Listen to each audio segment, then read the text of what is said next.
நேயர்கள் அனைவருக்கும் வணக்கம். ஜோதிடர் சந்திரன் பரமத்திவேலிலிருந்து பேசுகிற நண்பர்களை, தமிழ் புத்தாண்டு அதாவது ஏப்ரல் 14ஆம் தேதி 4/2026 சித்திரை 1 பிறக்கிறது. தமிழ் வருடம், நம்மளோட தமிழ் வருடம் பெறுவது, தமிழோட கலாச்சாரம், தமிழோட பண்பாடுகள் மிக உயர்ந்த ஒரு நிலையில் உலகமுள்ளாக இருக்கிறது என்ற ஒரு கருத்தை முன்வைக்கிறேன். அதேமாதிரி இந்த தமிழோட வருடம், இந்த ஆண்டு அனைவருக்கும் பொதுவான ராசி பலன் மூலமாக உங்களோட ராசிக்கெல்லாம் இந்த தமிழ் ஆண்டு எப்படி இருக்கும், எந்த மாதிரி ஒரு நிலைப்பாடு கொடுக்கும் என்பதை பொதுவான ராசி மூலமாக, பொதுவான ராசி பலன் 12 ராசி வழியாகவும் உங்களோட ராசியை இந்த சேனல் வழியாக மனமகிழ்ச்சியுடன், மன சந்தோஷத்துடன் இதை பகிர்ந்து கொள்கிற நண்பர்களை அனைவரும் கேட்டுவிட்டு தங்களோட கருத்தையும், தங்களோட கமெண்டையும், தங்களோட லைக்கையும் மறக்காமல் இந்த சேனலுக்கு சப்ஸ்கிரைப்பும் மறக்காமல் பண்ணிடுங்க நண்பர்களை. சிம்ம ராசி நேயர்கள் அனைவருக்கும் வணக்கம். சிம்மராசி அனைவருக்குமே இந்த தமிழ் புத்தாண்டு நல்வாழ்த்துக்களை தெரிவித்துக் கொள்கிறேன். பரமத்திவேலிலிருந்து சந்திரன் ஜோதிடர். அதாவது உங்களோட ராசிக்கு இந்த ஆண்டு எப்படி இருக்கும், உங்களோட ராசி அதிபதியாக வரக்கூடியவர் சூரிய பகவான் உங்கள் ராசிக்கு 9ஆம் இடத்துல போய் உச்சம் பெறுகிறார். அது பாதகமாக இருந்தாலும் அது உங்களுக்கு சாதகமாகக்கூடிய தன்மை உங்களுக்கு உண்டு. சிம்மராசிக்காரங்களுக்கு எப்பொழுதுமே ஒரு அரசு சார்ந்து, அரசியல் சார்ந்து, பொது தொடர்பிலாம் கொஞ்சம் ஜொலிக்கக்கூடிய மனிதர்களாக இருப்பாங்கன்னு வச்சுங்களேன். பொது தொடர்பிலும் பொது மனிதர்களோட ஒரு ஜொலிக்கக்கூடியவர்களாகவும் இருப்பாங்க, ஜெயிக்கக்கூடியவர்களாகவும் இருப்பாங்க. ஆனால் இப்போ அஷ்டமச்சனி வேறு நடக்குதுங்களே. அஷ்டமச்சனி நடக்கிறனால ஏதாச்சும் நமக்கு அவமானத்தையும் அசிங்கத்தையும் கொடுத்துருமா அப்படிங்கிறது ஒரு நிலைப்பாடு இந்த சனிப்பயிற்சிக்கு சொல்லியிருப்போம், நானே சொல்லியிருப்போம்னு வச்சுங்களேன். அப்போ இந்த தமிழ் புத்தாண்டு வேறு பிறக்குது. அப்போ தமிழ் புத்தாண்டு உங்களுக்கு உங்கள் ராசி அதிபதி உச்சம் பெற்று, யாரோட உச்சம் பெற்றிருக்கான்னா, அதாவது முயற்சி ஸ்தானாதிபதியும் தொழில் ஸ்தானாதிபதியும் கூடக்கூடிய சுக்கரனோட சேர்க்கை பெற்று அங்கே உச்சமாகிறார். உச்சமாகி 1 மாத காலம் அங்கே தான் இருப்பார். அதாவது சித்திரை மாதம் ஃபுல்லாகவே சூரிய பகவான் மேசத்தில் தான் இருப்பார். மேசத்தில் உங்களுக்கு அந்த இடம் ஒரு பாக்கியத்தை கொடுக்கக்கூடிய இடங்க. அந்த பாக்கியமும் அது பாதகத்தை ஏற்படுத்தும். ஏன்னா அந்த பாதகாதிபதி வலுவற்று போயிட்டார். அந்த பாதகத்தை கொடுக்கக்கூடிய கிரகம் பார்த்திங்கன்னா செவ்வாய் பகவானுங்க. அப்போ செவ்வாய் பகவான் அந்த ஸ்தானத்துக்கு போய் 12 அஷ்டமத்துக்கு போயிட்டார். அஷ்டமத்தில் பார்த்திங்கன்னா சனி பகவான், செவ்வாய் பகவான், அதுக்கு அடுத்து பார்த்திங்கன்னா புதன் பகவான். அதாவது உங்கள் ராசி அதிபதி 2ஆம் அதிபதியும் லாபாதிபதியும் அஷ்டமத்துக்கு போயிட்டார். அப்போ 2ஆம் அதிபதி 11ஆம் அதிபதி அங்கே சேர்க்கை பெற்றிருப்பது நீசமாயிட்டாங்க. அப்போ நீசம் பெற்றிருக்கும்போது என்னென்னா, சிம்ம ராசிக்காரங்களுக்கு பொருளாதார ஒரு இழப்பு, நஷ்டம், ஏதாவது ஒரு ரூபத்தில் ஒரு செலவை கொடுக்கும். யாருக்காச்சும் நீங்கள் பணம் வாங்கி கொடுத்தீங்கன்னா அதனால் ஒரு அசிங்க அவமானத்தை ஏற்படுத்திடும். தர முடியாது, போடா உன்னால் பண்ணுறதை பண்ணிக்கிடா அப்படின்னா ஏதாவது ஒரு பிரச்சனை மூலிமா நீங்கள் ஒரு கேஸ் போடக்கூடிய தன்மையெல்லாம் வந்துடும். கோர்ட்டுக்கெலாம் போகக்கூடிய தன்மை, போலீஸ் ஸ்டேஷனுக்கு போகக்கூடிய தன்மையெல்லாம் சிம்மராசிக்காரங்களுக்கு கொடுத்துருங்க. மிக கவனமுடன் இருங்க. இதுக்கெல்லாம் நீங்கள் போகாதீங்க. போகக்கூடிய தன்மை வருங்க. ஒரு பணம் தள்ளி அதுக்காக நம்ம ஒருத்தரை போச்சு. ஏன்னா செவ்வாயோட சனி செவ்வாய் சேர்க்கப்பட்டிருக்குதுங்க.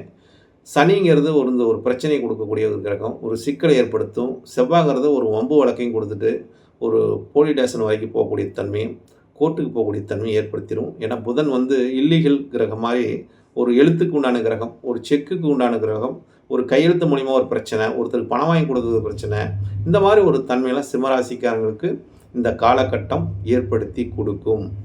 அதனால் இந்த ஆண்டு சித்திரை மாதம் அது உங்களுக்கு அதிகமாக கொடுத்துரும். ஏன்னா உங்கள் ராசி அதிபதி போய் பாதகத்தில் உட்காந்துட்டாரு. அப்போ நமக்கு ஒரு சாதகம் இருந்தாலும் அங்கே ஒரு பாதகமும் இருக்குது அது சுக்கரனோட சேர்ந்துட்டாரு அப்படிங்கிறது. ஏன்னா சுக்கரன் ஒரு பகையான கிரகம் இருந்தாலும் அந்த வீட்டில் உச்சம் பார்த்தீங்கன்னா சூரியனுக்கு தான் பலம் அதிகம், சுக்கரனுக்கு பலம் குறைவு தான். அதனால் பயப்பட தேவையில்லை. ஆனால் உங்கள் ராசியில் கேது பகவான் இருக்கார் பாருங்கள். அந்த கேது பகவான் உங்களுக்கு மிகப்பெரிய எதிரிங்க. சூரியன் வீட்டில் கேது இருந்தால் அந்த சூரியனோட தன்மையை, அதாவது ஒளித்தன்மையை குறைக்கக்கூடிய வல்லமை பெற்றவராக இருக்கிறார்.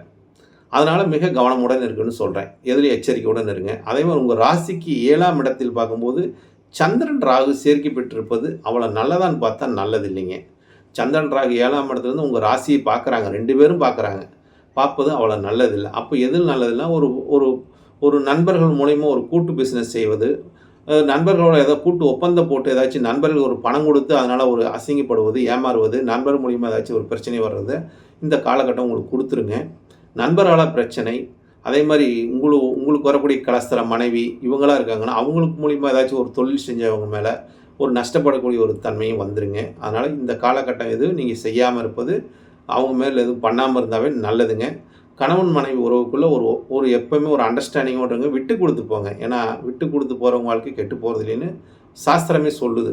அதனால் விட்டு கொடுத்து போகிறது. ஏன்னா 7ஆம் இடம் சந்திரன் ராகு. சந்திரன் ராகுனாவே ஒரு பெண் வகையில் பிரச்சனை கொடுத்துரும். பெண்களால் பிரச்சனை, ஆண்களுக்கு பெண்களால் பிரச்சனை, பெண்களுக்கு ஆண்களால் பிரச்சனை அப்படிங்கிற ஒரு தன்மை. அதாவது 7ஆம் இடங்கிறது ஒரு பிரச்சனையை கொடுக்கக்கூடிய ஒரு தன்மையாக சிம்மராசிக்காரங்களுக்கு அதிக அளவில் இருக்குதுங்க. அப்போ நீங்கள் எதுலேயுமே ஒரு நண்பர்களிடையும் சரி, உங்களுக்கு பழகுனவங்களையும் சரி, எதுலேயும் கவனமுடன் இருப்பது நல்லது. பொருளாதாரத்தில் ரீதியாக ஒரு சிக்கலையும் கொடுக்கக்கூடிய தன்மை. அப்போ ஆதாயம் பார்த்தீங்கன்னா, ஒரு வரவு உங்களுக்கு இந்த ஆண்டு பார்த்தீங்கன்னா எவ்வளோ இருக்குதுன்னு பார்த்தீங்கன்னா, வரவு 5 தான் இருக்குது. அதே மாதிரி செலவு 5. வரவுக்கும் செலவுக்கும் சரியாக போச்சு, ஒன்றும் இல்லை அப்படின்னா பட்ஜெட்டு போட்டோம், பட்ஜெட்டில் பார்த்தீங்கன்னா எல்லாம் சரியாக போச்சு அப்படிங்கிற தன்மை தான். வரவுக்கும் செலவுக்கு கரெக்டாக இருப்பது நல்லதுங்க. என்னை பொறுத்தளவுக்கு சரிசமமாக போயிடுது. அதனால் பெரிய லாஸ் நமக்கு இல்லை, எதுவுமே கிடையாதுன்னு சொல்லுது. அப்போ இந்த ஆண்டு உங்களுக்கு குரு பகவான் வந்து 11ஆம் இடம் லாபஸ்தானத்தில் இருக்கார். அதாவது லாபம் யார் மூலியமாக இருக்குதுன்னா, உங்களோட பிள்ளைங்க, புத்திரஸ்தானம், பூர்வ புண்ணியம் என்று சொல்லக்கூடிய லாபத்தில் போய் உட்காந்துருக்குது. அஷ்டமாதிபதி லாபத்தில் உட்காந்துருக்கார். அப்போ ஏதோ ஒரு மூலிமா நமக்கு லாபத்தையும் கொடுக்குது. பிள்ளைங்களால் நமக்கு ஒரு நல்ல ஒரு ஆதாயம், நல்ல பேரை கொடுக்குது. அப்படி சிம்மராசிக்காரங்களுக்கு இவங்களுக்கு தான் ஒரு கஷ்டம் அப்படின்னு இருந்தால் கூட பிள்ளைங்களால் ஒரு ஒரு நம்பிக்கையும், ஒரு நமக்கு அவங்களால ஒரு ஆறுதலும், பக்கபலமாக இருப்பாங்க அப்படிங்கிற ஒரு நிலைப்பாட்டை இந்த குரு பகவான் 11ஆம் இடத்துல இருக்கிறதுனால புத்திரர்களால் ஒரு ஆதாயம் உண்டு அப்படிங்கிற தன்மை இந்த சித்திரை மாதத்தில் உங்களுக்கு அந்த நிகழ்வு நல்லா இருக்குது என்ற ஒரு கருத்தையும் முன்வைக்கிறேன். அடுத்தது உங்கள் ராசியோட பலனை சொல்லியிருக்கிறேன். இந்த ராசிக்கு அஷ்டமச்சனி வேறு நடக்குது. உங்களுக்கு ஆதாயம் 5, செலவும் 5. அதனால் வரவுக்கும் செலவுக்கும் இந்த ஆண்டு சரியாக இருக்கும். அப்போ இந்த ஆண்டு நீங்கள் வந்து நண்பர்கள் இடத்திலும் பொது இடத்துலையும் கொஞ்சம் கவனமுடன் இருக்க வேண்டும். ஒப்பந்தம் எதுவும் போட வேண்டாங்க, போட்டால் லாஸ் ஆயிரும். தொழில் அதிக முதலீடும் செய்யாமல் இருப்பது நல்லது. தொழிற்சானாதிபதி அதுக்கு விரயத்தில் உட்காந்துட்டார். அப்போ தொழில் முதலீடு வேண்டாங்க என்ற கருத்தை முன்வைக்கிறேன். இந்த சிம்மராசி நேயர்களுக்கு இனிய புத்தாண்டு நல்வாழ்த்துக்களை தெரிவித்துக் கொள்கிறேன். உங்கள் ராசி பலன் எப்படி இருப்பது இந்த சேனல் வழியாக கருத்தை பதிவிடுங்க நண்பர்களே. நன்றி, வணக்கம், வாழ்க வளமுடன். ஸ்ரீ குபேரன் டிவியை பார்த்தமைக்கு நன்றிகள். மேலும் இது போன்ற தகவல்களை தெரிந்து கொள்ள ஸ்ரீ குபேரன் டிவியை சப்ஸ்கிரைப் செய்யுங்கள். மறக்காமல் பெல் ஐக்கானை கிளிக் செய்யுங்கள்.